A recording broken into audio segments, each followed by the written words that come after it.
Don't hang yourself around people who kill your vision. You are lazy, they are more lazy. You are a procrastinator, they are more. And they are the ones that will say, see, don't kill yourself. Oh. Just sleep. Just rest. And all that. Never hang yourself around such people.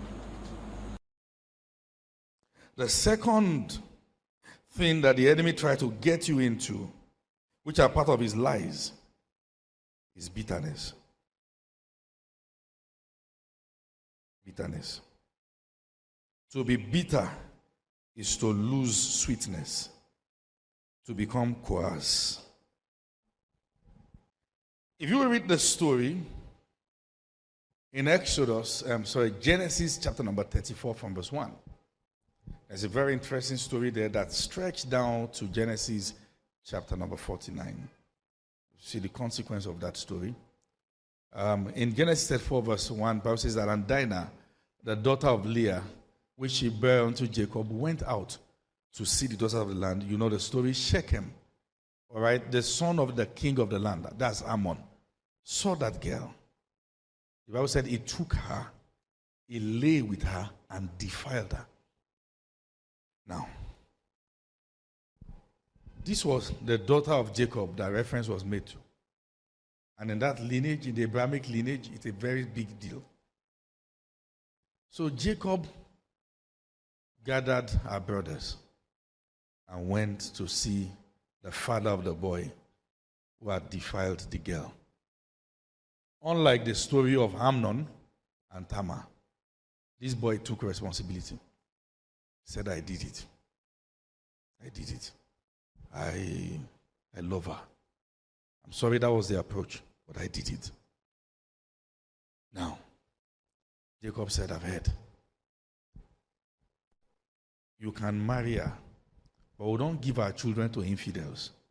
All the males in your kingdom must be circumcised. At that age, you know what they did? They agreed. They agreed. While all this conversation was going on, Simon and Levi were there. They were watching. So when they saw that those guys couldn't do anything, they went out and took advantage of their vulnerability and killed them. In Genesis 49, when Jacob was speaking about them, he said, let the instrument of cruelty dwell with them. He said, cursed is their anger, because with them dwells the instrument of cruelty. Now, anger is bad, but now he cursed it, meaning that this anger becomes an accursed tool in your hands. That anger was what stopped Moses, because it was a cursed one.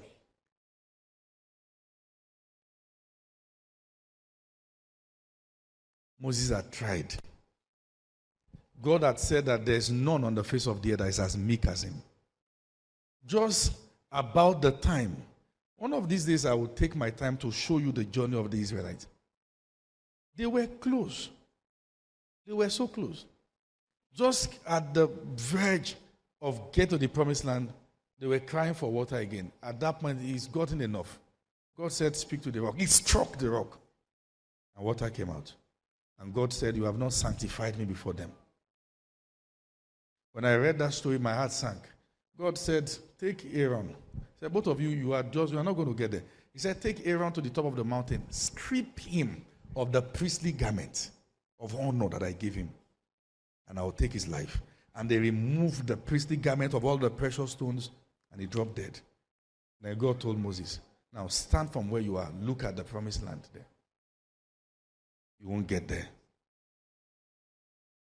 Why?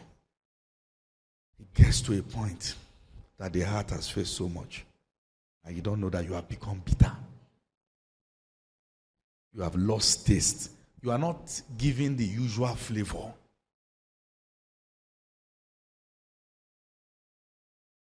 You said you are forgiven, but the taste has changed.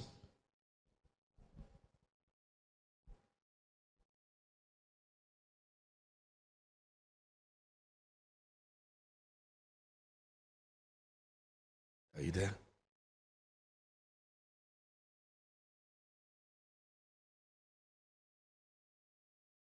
Bitterness is real.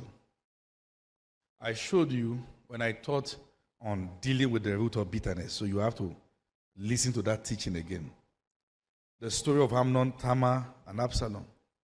How that when Amnon raped Tamar, Tamar went to Absalom, and Absalom never said a word for 2 years. Kept quiet.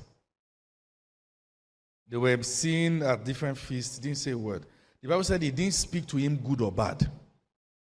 And after 2 years were complete. Have you seen people that like to serve? They say vengeance is best served cold.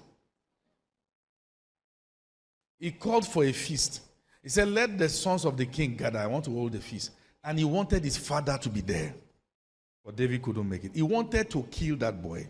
But he wanted the father to see his blood spill. And he told his servant, he said, when he's drunk and he's merry, strike him dead. I've commanded you to do so.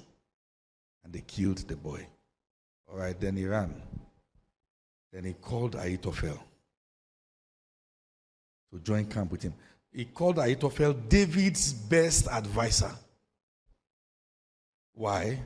Because he knew that Ahithophel was the father of Eliam, and Eliam was the father of Bathsheba. Bathsheba was the girl that David slept with and killed her husband. So he knew when people are bitter, they know those whose cases have not been settled, and they recruit them. The bitter recruits the bitter. Let me tell you something. If you want to know those who are bitter, check those who are bitter like to talk to. Anybody who is bitter will not talk to you until they see that there is something you have in common. Bitterness recruits bitterness. That's why we must not sweep matters under the carpet. Because one day to be recruited. Are you following what I'm saying here? And what did Ahithophel say? What did he say when that boy went to call him? Ahithophel said, this is my counsel. Sleep with your father's concubines on top of his house there. That same place where he saw my daughter, my grandchild, and did it. Do the same thing there. Okay? And then Ahithophel gave a master plan. You see, go and read.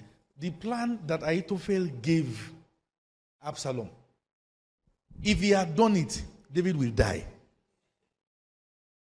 But God interrupted it. Because sometimes, you see, there's an unjust part of mercy. That mercy, he said, I will have mercy on whom I will have mercy on. And compassion on whom I will have. So once a man has found mercy, they are difficult to be fought. That the covenant of mercy will just speak for them, and whether they are guilty or not, regardless, for this moment you can't win. And that doesn't mean you are less than God's child too. But this is mercy speaking here. When David saw that Ahithophel, he said, God, please turn away the counsel of Ahithophel. David knew how strategic the man was. And when Ahithophel saw that they didn't use his counsel, he felt embarrassed that me, have I fallen this bad? He went to hang himself.